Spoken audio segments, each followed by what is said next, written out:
Côté benchmark maintenant, parce que les benchmarks racontent une histoire. Sur Terminal Bench, le benchmark qui mesure la capacité du modèle à bosser dans un terminal de manière autonome, c'est celui qu'on vient de voir il y a peu. Je vous l'ai dit, ChatGPT 5.5 se tape 82,7%. Claude Opus 4.7, le meilleur modèle d'Anthropic, est loin derrière. Oui, en coding agentique, la catégorie qui génère le plus de revenus pour ces boîtes. ChatGPT domine maintenant les classements. Sur le Browsecomp, le benchmark de navigation web, on est à 84,4% en standard et 90,1% pour ChatGPT 5.5 Pro, alors que Claude Opus 4.7 tourne autour de 79%. Et sur Frontier Math, ChatGPT 5.5 Pro décoche le meilleur score, toutes catégories confondues. Recherche scientifique, mathématiques de pointe, c'est le plafond le plus haut qu'on ait jamais vu sur un modèle commercial. Là où c'est plus nuancé, c'est sur le Computer Use, donc le contrôle d'ordinateur, la navigation dans une interface graphique. ChatGPT 5.5 progresse, mais il reste au coude à coude avec Claude Opus 4.7. Après, le computer use, c'est un domaine où je suis personnellement assez sceptique. C'est lent, c'est fragile, et franchement, tout ce qui peut être fait en ligne de commande devrait l'être. Pourquoi imiter un curseur d'une souris qui se balade ? Un agent qui clique sur des boutons, c'est un agent qui perd du temps. Un agent qui tape une commande, c'est un agent qui travaille pour moi. Ce qui a le plus impressionné, ceux qui l'ont testé en profondeur, c'est l'intuition du modèle.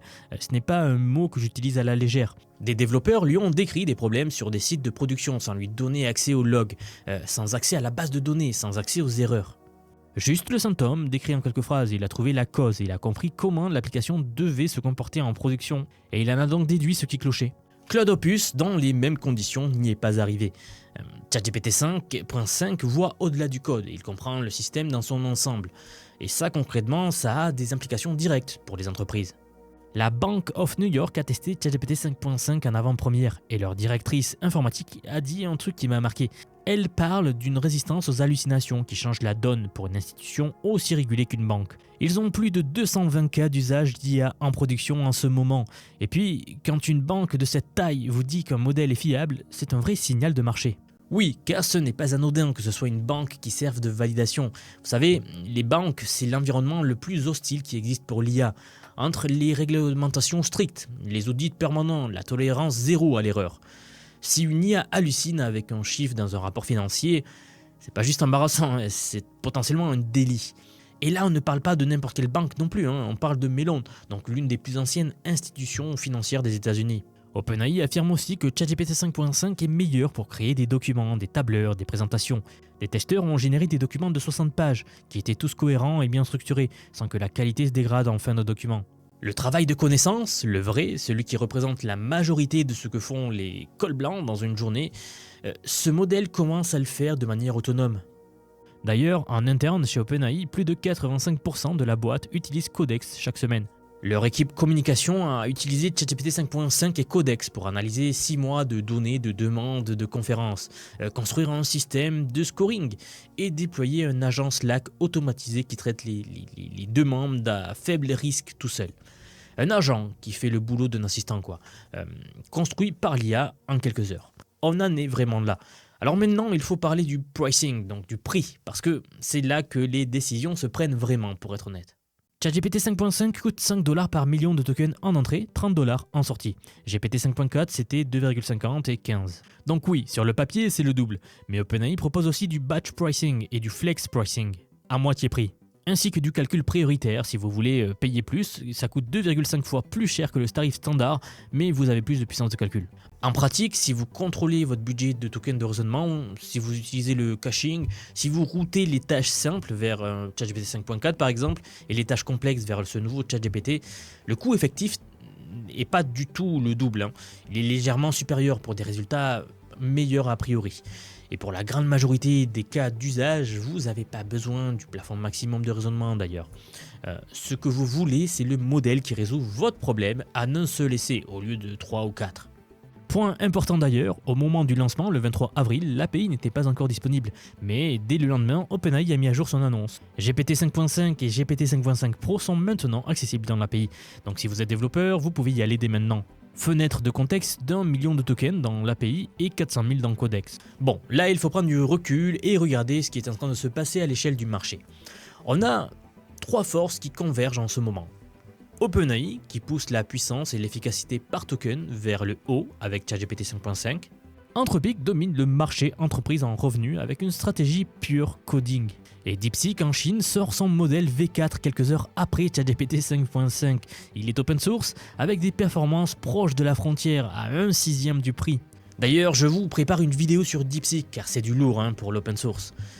Quoi qu'il en soit, vous le voyez, la course est plus seulement à l'intelligence brute, elle est au ratio intelligence sur le coût.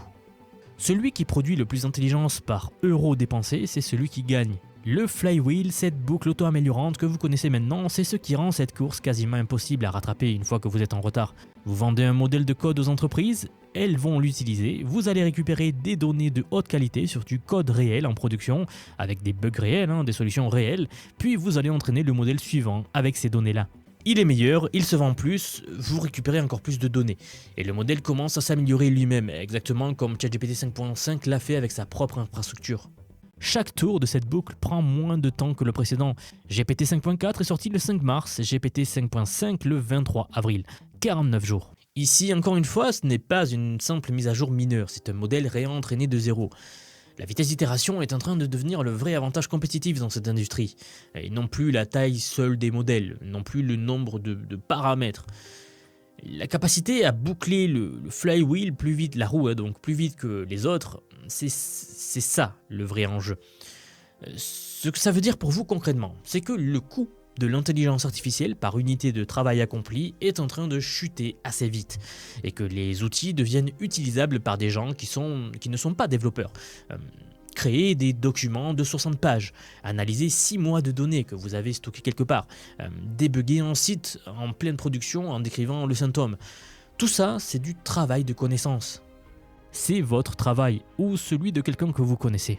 Ceux qui comprennent comment utiliser ces outils ont un avantage, et pas un petit avantage, un avantage structurel. Parce que pendant qu'une personne passe 3 heures à rédiger un rapport, une autre le fait en 20 minutes avec le bon prompt et le bon modèle. Et cet écart ne fait que grandir à chaque nouveau modèle qui sort. Si vous suivez le monde de l'IA, vous le savez. On vit à un moment où l'IA passe du gadget à vrai levier de productivité. Les entreprises l'ont compris, les développeurs l'ont compris. La question c'est de savoir si vous allez le comprendre avant ou après tout le monde. Donc si vous voulez apprendre à utiliser ces outils, comprendre comment fonctionnent ces modèles et transformer l'IA en un avantage concret dans votre quotidien, alors j'ai quelque chose pour vous. J'aimerais vous dire que depuis quelques mois déjà, j'ai construit un programme d'apprentissage unique. Je vous apprends l'IA sous tous ses aspects. C'est un parcours que j'ai créé et pensé pour vous transmettre tout ce que je sais. Alors non seulement sur les modèles d'IA comme ChatGPT, Gemini de Google, Grok de Elon Musk, Claude, etc. Je vous montre en fait et surtout la manière de les intégrer concrètement dans votre vie, dans votre travail, dans vos projets. Et ce que vous soyez salarié, indépendant, entrepreneur ou même à la retraite. Car oui, nous avons beaucoup de retraités dans la communauté et ils utilisent l'IA au quotidien. J'ai récemment sorti la plus grosse mise à jour à ce jour de la formation. Ça fait un petit moment que j'en parlais, mais ça y est, elle est là, elle est en ligne. C'est un module entièrement dédié à l'automatisation par IA, donc en utilisant N8N.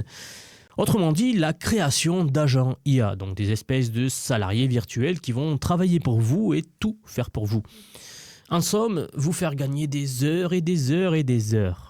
Vous êtes déjà plus de 6 à 7 000 à avoir rejoint ce programme, donc merci pour tout ce soutien. Et enfin, sachez qu'il n'y a pas besoin d'être développeur, pas besoin d'avoir un profil technique. Je vous prends par la main et pas à pas, avec des leçons vidéo claires, des cas concrets pratiques, on voit tout ce qui touche à l'IA. Dernier point, mais pas des moindres bien sûr, si vous nous rejoignez aujourd'hui, vous aurez accès à toutes les évolutions du futur. Sans surcoût, accès illimité à vie à tout ce que je veux vous apprendre. Donc aujourd'hui, c'est un paiement unique, ce n'est pas un paiement mensuel, c'est juste un paiement unique et vous aurez accès à vie à toutes les mises à jour que je vais faire en permanence et que je fais en ce moment même d'ailleurs. Donc si cela vous intéresse, vous avez les liens en dessous de la vidéo, donc soit en description, soit en commentaire épinglé pour nous rejoindre. Dans tous les cas, moi, je serai très heureux de vous accueillir dans le programme Vision IA. Si vous êtes encore là, merci d'avoir regardé cette vidéo jusqu'au bout et je vous dis à très vite pour la prochaine vidéo. À bientôt.